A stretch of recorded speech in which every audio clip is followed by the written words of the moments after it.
And no matter what your color, creed, whatever it is, I believe the opposite's true. The more you lean into victimhood, perceived or actual, the more you're going to get negative results in your life. And that's what we're creating right now with young people.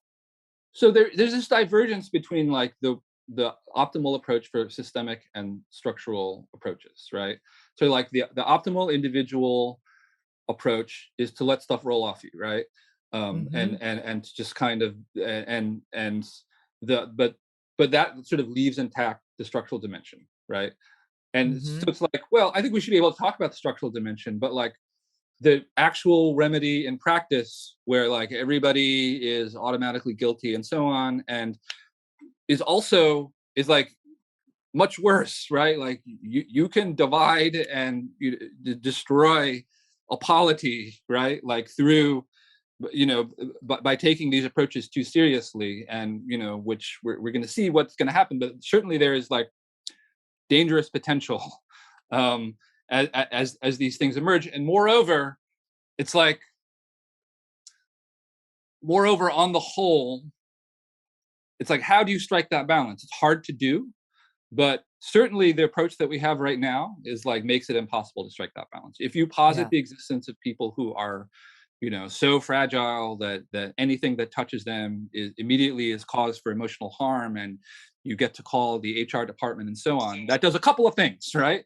Like but one of the things that it does is that it actually molds people who feel this way. It changes their structure, their feeling, it makes them more fragile, and it makes all of society more fragile. And the continuation of that, as it increasingly gets expressed, in a politics of a kind of weaponized fragility, right? I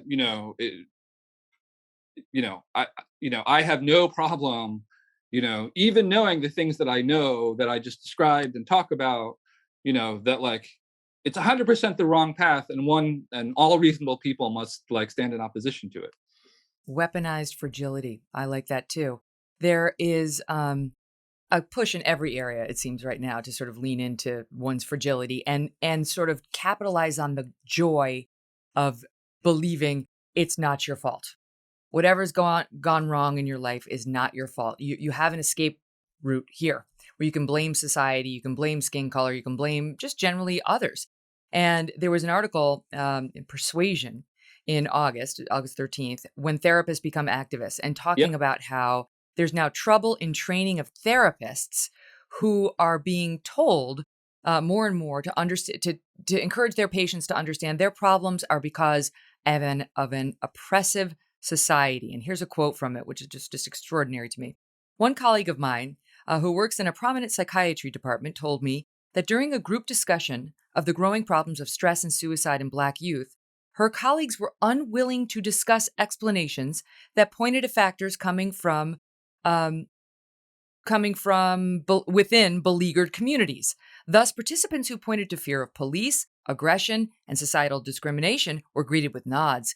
But when she suggested when she suggested that they also consider bullying by classmates, chaos in the home, or neighborhood violence, she was ignored. Anyone who is taught in one of those schools knows that at a minimum there is a mix of factors at work here, right? Like you have a lot of like traumatized kids that have absent parents or non-functional parents, and it manifests in the classroom. And the kids who have these emotional problems that come in prevent other kids from and so a fix that says, oh, we're just going to like look at these figures, we're going to conclude that like on the basis of like racial disparities in student discipline and suspension that there must be racism at work, and we're going to issue a mandate that is going to prevent teachers at the classroom level, right, from being able to discipline their kids, right, is to make that problem worse for everyone else, like who are not the discipline problems themselves, who then, as this school becomes increasingly dysfunctional, may join the ranks of those, who have emotional problems that make things worse, right? And now when they go to their therapist, they're going to be told it's not your fault. It's not your fault. And Britt Hume always used to say, and I love the expression, I've stolen it, winners take responsibility, losers blame others. And what we're doing now is telling everyone nothing's their fault. You need take no responsibility. And that leads me to the big question, Wesley, which is something I discussed with my husband and our friend Hayden the other day, which is, where does this go? What do all these systems get replaced with when you get rid of, as Andrew was summarizing his discussion with you, which I highly recommend on his Substack. If you get rid of due process, rejection of even an attempt, I'm quoting him now, at objectivity, a belief in active race and sex discrimination in the name of, quote, equity to counter the legacy of the past, the purging of ideological diversity, and the replacement of liberal education with left indoctrination. If we do that as part of the successor ideology, then what? What do we replace it with? Well, it's a kind of like bloodless inner Sovietization of our society, right? And the thing that is of interest is that, Marx always said that it was going to be in the advanced industrial economies that will be ripe for a transition to, the final stage of history. And, in reality, it ended up being, partially industrialized societies like Russia and China that ended up going through communist revolutions. And the revolutions were so violent because you had to make up so much, like, because the class structure and the developmental structure of the economy were in such rudimentary phases that you had to use violence, right, in order to lash people into that final stage, right? But Marx's original idea, right, was that it would happen naturally as society, as wealthy societies that had a surplus, they would move through democratic means toward the post-class society.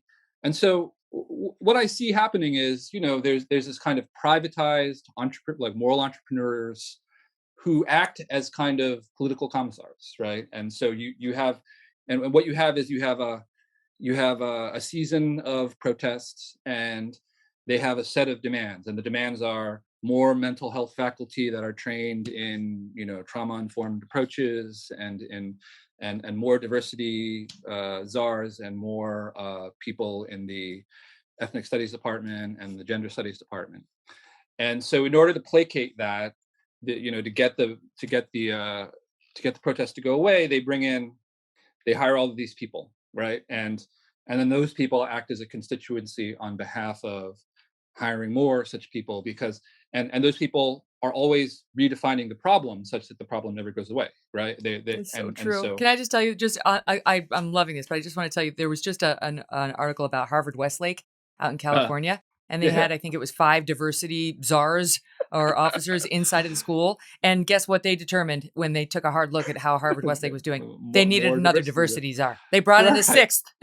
And it's all from the same group. It's self-fulfilling. It's completely, back scratching of oneself in one's own pocket. But it's corrupt and it's dishonest. Well, I mean, the kind of consultant grift that is endemic in the Defense Department and other bureaucratic agencies, they've just turned it toward themselves, right? But okay, so there's this ongoing grift. And they inculcate their ideas in young people so that they reflexively see the world in a certain way.